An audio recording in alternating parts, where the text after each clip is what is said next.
주님께 기도하는 것이 가장 중요한 줄 알아 이 시간 주 앞에 나왔습니다. 말씀 가운데 은혜 허락하여 주시오며 어떤 말씀이든지 하나님의 말씀이라면 아멘으로 받아들이게 하여 주시고 그 말씀대로 살아감으로 말미암아 성경이 약속해 주신 복들을 받아 누리는 주의 자녀들 되게 하여 주시옵소서. 오늘 밤에 기도할 때에 응답하여 주시고 주님 찾을 때에 만나 주시옵소서. 감사드리오며 우리 주 예수 그리스도의 이름으로 기도하옵나이다. 아멘. 하나님 말씀은 마태복음 4장 1절부터 4절까지입니다. 마태복음 4장 1절부터 4절까지 우리 한 목소리로 함께 합독하도록 하겠습니다. 시작. 그때에 예수께서 성령에 이끌리어 마귀에게 시험을 받으러 광야로 가사 40일을 밤낮으로 금식하신 후에 줄이신지라. 시험하는 자가 예수께 나와서 이르되 네가 만일 하나님의 아들이거든 명하여 이 돌들로 떡덩이가 되게 하라. 예수께서 대답하여 이르시되 기록되었으되 사람이 떡으로만 살 것이 아니요 하나님의 입으로부터 나오는 모든 말씀으로 살 것이라 하였느니라 하시니. 아멘. 오늘 본문은 그때에라는 말로 시작하고 있습니다. 그때. 오늘 예수님께서 시험을 받으시는 내용인데요. 시험을 받으시는 그때가 언제인지 되게 중요한 내용으로 저희에게 제시해주고 있는데, 이 4장 1절 첫 번째에 나오는 그때의 내용을 알기 위해서는 3장 뒷부분을 우리가 봐야 되겠죠. 그 마지막 부분에 예수님께서 세례 받으시는 내용이 등장하고 있습니다. 예수님의 세례를 기점으로 하여 공생애가 시작되시는 거죠. 예수님께서 이제 30년 동안 준비하셨다가 이제 이 구원 사역을 이루시기 위한 공적 생애를 시작하시는 거예요. 그 시작점이 바로 세례 받으시는 거죠. 이 세례 받으실 때에 성령 받으시고 은혜 받으시어 이제 사역을 시작하려고 하시는 거예요. 그때에 우리가 성령 받고 은혜 받아 하나님의 일 한번 제대로 해보겠다 으쌰으쌰 할 때에 뭐가 오면 좋을 것 같아요? 하나님의 복이 주어지고 하나님께서 도와주심으로 말미암아 형통의 길들이 활짝활짝 열리면 너무 좋을 것 같은데 성경은 그렇지 않더라고요. 오죽하면 예수님도 지금 뭐 받고 계셔요? 시험 받고 계시는 거예요. 이게 어떤 신앙의 원리로서 어떤 패턴으로 우리에게 주어질 때가 너무나 많다라는 거죠. 성령 받고 은혜 받아 주의 일 하려고 하면 복이 쏟아지면 좋을 것 같은데 그렇지 아니하고 성경을 보니 시험이 오는 거예요. 구약에 보면 엘리야가 바알 선지자 450명과 아세라 선지자 400명 850대 1로 갈멜산에 전투가 일어나지 않습니까? 그 전투 가운데 하나님이 놀라운 기적 같은 역사를 이루어 주심으로 말미암아 승리했어요. 하나님이 주신 승리, 그 승리 안에 은혜 받고 성령 받고 이제 한번 제대로 뛰어보자 하고 달려나갈 때 그 다음 날부터 엘리야를 잡아 죽이겠다라는 그 이세벨의 말 한마디에 엘리야의 마음이 물처럼 녹아져 내리는 거예요.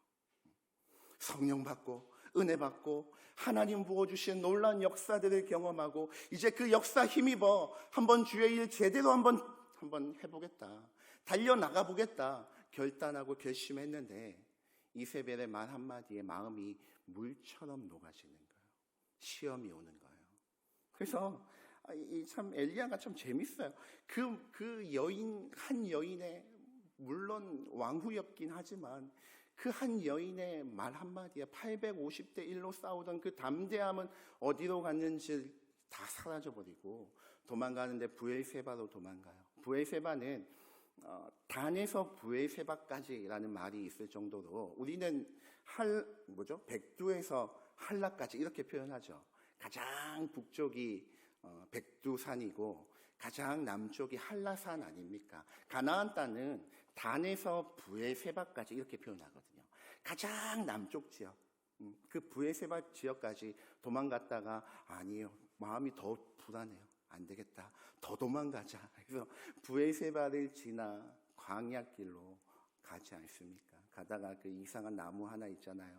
떡볶이 나무인지 오뎅 나무인지 로덴 나무인지 그 아래 앉아 하나님 나 죽여주십시오 하고 마음이 물처럼 녹아내렸던 엘리야의 모습. 엘리야가 지금 뭘 모르는 거예요? 주의 일대로 한번 뛰어들면, 은혜 받고 성령 받아 하나님 일 하려고 달려들면 뭐가 있더라? 시험이 있더라. 시험이 있더라. 왜 시험이 있습니까? 하나님의 뜻대로 살아가고 주의 일을 감당하는 것을 못하게 하려고 방해하는 세력이 있기 때문에 그런 거예요. 그래서 많은 사람들이 여기서 넘어지는 거예요. 복이 올 줄 알았고 은혜가 올 줄 알았고 형통이 올 줄 알았는데 은혜 받고 성령 받아 주의 일 감당하려고 했더니 시험이 오네. 그래서 넘어지고 자빠지는 거예요. 제 청년 때 이 개척교회를 섬길 때 진짜 제가 경험했던 이야기인데요. 한 집사님께서 주일날 예배를 통해 은혜를 너무 특별한 은혜를 받으신 것 같아요. 저도 있는 그 자리에 담임 목사님께 그 신앙의 간증들을 막 드리며 이제 정말 하나님만을 위해 살겠다는 거예요. 나는 이제 세상 다 버리고 오직 하나님만을 위해 살겠다. 하나님을 위해 사는 거 교회를 위해 사는 것이고 주님 없이 못 산다. 막 이러면서 몇 번이고 자신의 신앙과 고백을 막 담임 목사님께 하는 거예요. 제 옆에서 보면 와 정말 큰 은혜를 받으셨다. 하나님의 특별한 은혜를 받으셨다 생각하며 그 이야기를 듣고 있었거든요. 그 다음 주에 그분 주일 예배도 못 나오셨어요. 진짜요. 주일 예배도 안 나오셨어요. 제가 너무 놀란 거예요. 지난주에 그 신앙 고백하시던 분은 어디 가신 거예요? 나 이제 하나님만을 위해 살겠다. 세상 다 버리고 주님만을 위해 살겠다 고백하던 그 집사님의 고백 어디 간 거예요? 그거 다 거짓말이에요? 저는 거짓말이라고 보진 않아요. 그때 받은 은혜가 놀라운 거예요. 그런데 그분이 뭘 모르고 있냐면 은혜 받은 자, 하나님의 뜻대로 살고자 하는 자에게 다가오는 사단 마귀의 시험이 있음을 염두에 두지 않은 거예요. 여러분 기억하십시오. 예수님께서도 성령 받고 은혜 받아 주의 일을 감당하려고 할 때 맨 처음 뭐가 찾아오냐면 시험이 찾아온 거예요. 복만 있을 거라고 생각하면 자빠지는 거예요. 하나님의 뜻대로 잘 결단하면 마귀도 그렇게 못 살도록 우리를 방해하는 거예요. 그게 도리어 있잖아요. 우리가 성령 받고 은혜 받아 주의 일을 감당하려고 할 때에 방해가 있고 시험이 있고 유혹이 있고 나를 넘어뜨리려고 한다면 속으로 생각하는 거야. 잘 가고 있구나. 잘 가고 있구나. 잘 가고 있구나. 내가 바른 방향으로 가고 있구나. 그 생각하시며 끝까지 포기하면 안 되시는 거죠. 그러면 성령받아 주의 일 감당하고자 하는 예수님에게 마귀의 시험과 유혹이 오늘 찾아오고 있는데 그 유혹의 내용이 무엇인지 우리가 좀 깊이 있게 고민하며 이 말씀을 함께 나누었으면 좋겠어요. 여러분, 마귀가 있잖아요.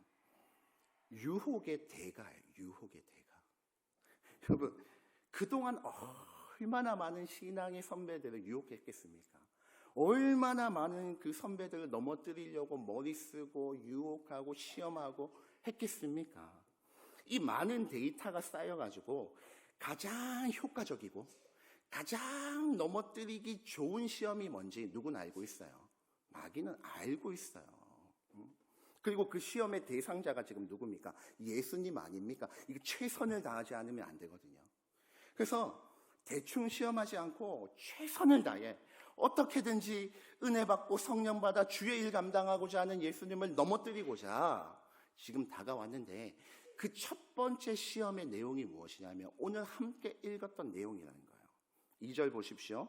2절 40일을 밤낮으로 금식한 후에 줄이신지라. 지금 예수님께서 광야에 가셔가지고 40일 동안 밤낮으로 금식하셔서 줄이셨어요. 예수님은 100% 하나님이시기 때문에 배 안 고프시겠지? 그렇지 않아요.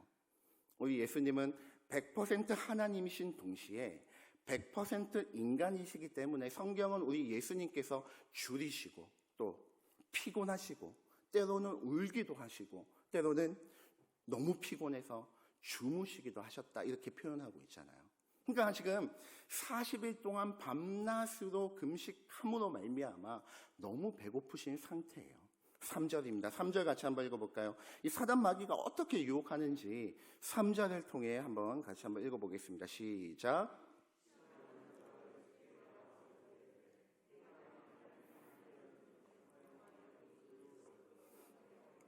지금 돌들로 뭐가 되라고 하라는 거예요? 떡덩이가. 이게 매우 강교한 유혹인데 어떻게 생각하면 배고프신 예수님 생각해 주는 것 같아요. 그렇지 않아요? 예수님 공생애 하지 말라는 거 아니고 하나님의 일 하지 말라는 거 아닙니다. 근데 지금 예수님 상황이 어떻습니까? 40일 동안 지금 금식해가지고 배고프지 않습니까? 먼저 뭐부터 챙기세요? 몸부터 챙기세요. 예수님 몸부터 챙기세요. 하나님 나라, 하나님의 사역, 주의 일 그거 하지 말라는 거 아니고 잠깐 뒤로 남겨두고 먼저 몸부터 챙기라고 유혹하고 있는 거예요. 그래서 이 시험의 핵심은 무엇이냐면 하나님으로 최우선 되지 않게 만드는 거예요. 그래서 오늘 제목이 뭡니까? 같이 한번 읽어볼까요? 제목 시작. 첫 번째 시험, 우선순위에 관한 시험인 거예요. 우선순위에 관한 유혹인 거예요. 하나님보다 나 자신이 먼저가 되라고 유혹하고 있는 거예요. 여러분, 마귀 와서 하나님 섬기지 마세요. 하나님 없어요. 하나님 섬기지 말고 하나님의 일 하지 마요. 이러면 우리가 어떻게 하겠습니까? 야, 마귀야, 이게 뭔 소리야? 너 이거 떠나가라. 네가 어디라고 여기 와가지고 날 유혹하노? 하고 우리가 무찌를 수 있을 거예요. 근데 마귀는 그렇게 유혹하지 아니하고 하나님의 일을 감당하되 뭐부터 챙기라는 거예요? 네 몸부터 챙기라는 거예요. 네 가정부터 챙기라는 거예요. 네가 지금 어떤 상황인 줄 아냐? 네가 지금 그 시간에 일해야 될 시간에 어디 예배 와 있냐? 하나님으로 최우선순위가 되지 못하도록 하는 것이 그동안 많은 성도들을 넘어뜨리는 그 데이터를 축적해온 사단 마귀의 가장 큰 자신의 공격이라는 거예요. 이거 했더니 성도들 다 쓰러지더라. 다 넘어지더라. 여러분, 목구멍이 포도청인데 네 형편에 무슨 예배냐? 여러분 옆자리를 보십시오. 여러분의 옆자리를 보세요. 지금 말씀 보고 기도할 때 아니야. 그거 나중에 상황 괜찮아지면 그때도 괜찮아. 이런 식으로 유혹하는 거예요. 그래서 하나님을 최우선 자리에 두지 못하면 마귀의 조롱거리가 되는 거예요. 그 소나기 안에서 조롱거리가 되기 쉬운 거죠. 주를 위해 열심 좀 내고자 하면 던져주면 되는 거예요. 하나님의 우선순위가 아니니 물질 문제 던져주고 가정 문제 던져주고 학업 던져주고 건강, 인간관계, 자녀, 드라마, 재밌는 드라마 요즘 뭐합니까? 뭐 하는지도 모르겠는데 재밌는 드라마 던져주면 내 우선순위가 하나님이 아니니까 내 인생의 우선순위가 하나님이 아니니까 마귀가 그거 던져주면 얼마나 좋다구나. 지금이 무슨 예배할 때야. 지금이 무슨 기도할 때야. 지금이 무슨 말씀 볼 때야. 지금 이거 해야지. 하나님이 우선순위가 아니면 마귀의 소나기에 놀아날 수밖에 없는 거예요. 여러분 4절에 예수님은 이 상황 가운데 이런 유혹 가운데 뭐라고 대답하십니까? 4절입니다. 예수께서 대답하여 이르시되 기록되었으되 사람이 떡으로만 살 것이 아니요 하나님의 입으로부터 나오는 모든 말씀으로 살 것이라 하였느니라 하시니 예수님이 지금 무슨 말씀하시는 거예요? 떡 없어도 된다는 거예요? 아니요. 인간이 살려면 떡이 있어야죠. 살기 위해 떡도 먹어야 되죠. 그러나 그 떡보다 더 우선되는 것이 있다는 거예요. 그것이 바로 하나님의 말씀이고 하나님의 말씀대로 살아가고 그 말씀을 성취하고 실천하며 살아가는 신앙의 삶이 더 우선되어진다는 거예요. 여러분, 우리가 다 그런 신앙생활로 지금까지 살아오지 않았습니까? 여기 계신 분들 보면 다 그런 삶으로 살아오신 거예요. 근데 옆을 보십시오. 그 삶이 없기 때문에 지금 이 자리가 비어져 있는 거예요. 저 단적인 예로 제가 어릴 적이에요. 저희 집에 그때는 다 그랬죠. 그때는 무슨 에어컨이 어디 있습니까? 에어컨 뭐 구경도 못 해봤죠. 그때 무슨 에어컨, 선풍기도 없어가지고 부채 들고 그 더운 여름에 우통 까가지고 참 그 얼음물 같은 거에 이게 발 담가가지고 여름에 그 보냈지 않습니까? 막 여름이면 더워서 난리예요. 근데 어느 날 저희 어머니가, 저희 엄마가 에어컨을 사는 거예요. 에어컨을 샀어요. 그리고 그 에어컨이 우리 집을 지나 교회로 갔어요. 집에 자녀 3명이 더워가지고 막 더위 먹어 쓰러져도 상관도 안 돼요. 교회에 먼저 에어컨을 사서 헌문하시는 거죠. 그 저희 어머니의 신앙이었고, 우리 한국 교회가 여기까지 지내왔던 신앙의 모습 아닙니까? 우리 집에 에어컨 없어도 돼요. 하나님의 성전에 하나님이 먼저라는 거예요. 그리고 한참 지나도 저희 집은 에어컨이 없었어요. 단적인 것이지만 그걸 통해 우리의 신앙의 내용이 어디에 있었는지를 보여주는, 우리는 하나님 중심이었어요. 하나님이 우선이었어요. 우리가 다 그렇게 성장했어요. 그런데 어느 순간에 하나님 우선이 없어졌어요. 이제 나 중심, 내 가족 중심이 된 거죠. 하나님을 우선에 두고 희생하고 헌신하는 거 싫은 거예요. 그냥 내가 우선이 되게 살다가 시간 나면 예배하고 물질 좀 생기면 헌금하고 안 하면 찝찝하니까 대충 그렇게 섬기다가 복받기 위해 신앙생활하는 거예요. 여러분, 마귀가 얼마나 이런 모습들을 좋아하겠습니까? 하나님 섬기지 않는 거 아니에요. 하나님 안 섬기는 거 아니에요. 하나님을 섬기지만 하나님을 최우선으로 섬기지 아니하는 자들을 향해 마귀는 있잖아요. 제가 지금 뭐 하고 있습니까? 춤추고 있는 거예요. 기뻐서. 야, 그렇게만 신앙생활해라. 그렇게만 믿음 생활해라. 그런 모습 보면서 기뻐 춤추는 거예요. 한국 교회를 보며, 오늘 우리와 우리의 가정을 보며 마귀가 어떻게 생각하겠어? 긴장하고, 와, 저 하나님 최우선, 어떤 유혹에도 넘어가지 아니하고 예배하고, 어떤 유혹에도 넘어가지 않고 하나님 최우선으로 섬기는구나. 그렇게 우리를 보겠습니까? 하나님은 우리에게 적당한 헌신을 요구하시지 않아요. 심지어 99%의 헌신도 원하지 않으셔요. 하나님 우리에게 100%의 헌신을 요구하시는 거예요.